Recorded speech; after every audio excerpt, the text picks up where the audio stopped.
The following is a special presentation from the Pro Wrestling Report. Hello, ladies and gentlemen. Damian Nelson here, the Pro Wrestling Report, sitting next to a legend in professional wrestling. You know him as Mr. Wonderful, Paul Orndorff. Paul Orndorff, welcome here to Milwaukee, Wisconsin, and the Pro Wrestling Report here on My 24. A Hall of Fame wrestling legend, a man who helped build the brand that is WrestleMania. But you spent many times here in Milwaukee, Wisconsin as well. The first thing that comes to your mind when you think of Milwaukee is what? Beer. And the second thing would be bratwurst, right? Bratwurst, there you go. I'm going to have a little of both tonight. I've been waiting for it. Excellent. You've been involved in so many great stories in professional wrestling, obviously with the likes of Hulk Hogan and many others.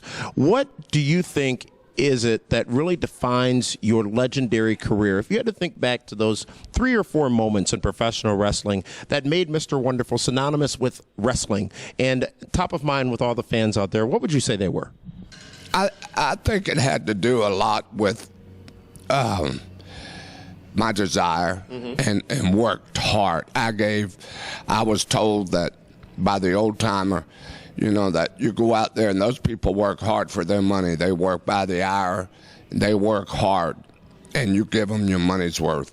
And I tried to take that to another level and give them more than what they, would expect. And just to blow the top off the roof. And I wanted to make a name for myself. So I went out there and I busted my butt. I stayed in the gym. I'm an athlete. I played pro ball and 2-time Hall of Famer now. And it paid off. And I just believe in hard work. You know how it was always pounded in our heads. And when it really comes down to it, it is hard work is what gets you where you're at. If you work hard and you really want to.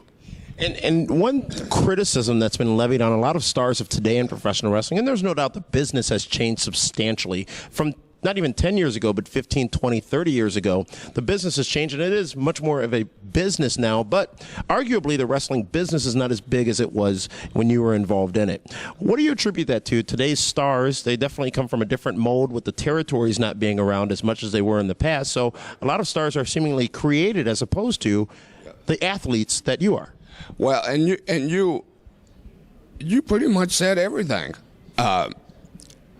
You can still be an athlete, and you can't just blame it on that. Right. You got to blame it on because there's nowhere to go. These guys don't have nowhere to go work. I work 7 days a week, 350 days a year. Right. And I've done that for 20 plus years. And there's nowhere to go. But then again,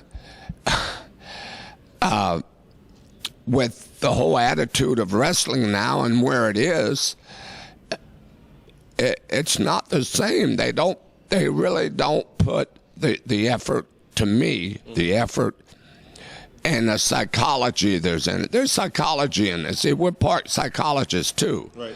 Because, my job was to go out and make you hate my guts. Well, you just can't go out there and spit on a guy and something you think they're going to hate your gut. Yeah. I didn't do it that way. I worked my butt off, and I wrestled, and I out-wrestled the guy that I was with, no matter who he was. Yep. So I made them hate me that way, which made me, my career, the longevity of it was much longer because I wasn't just a flip in the night.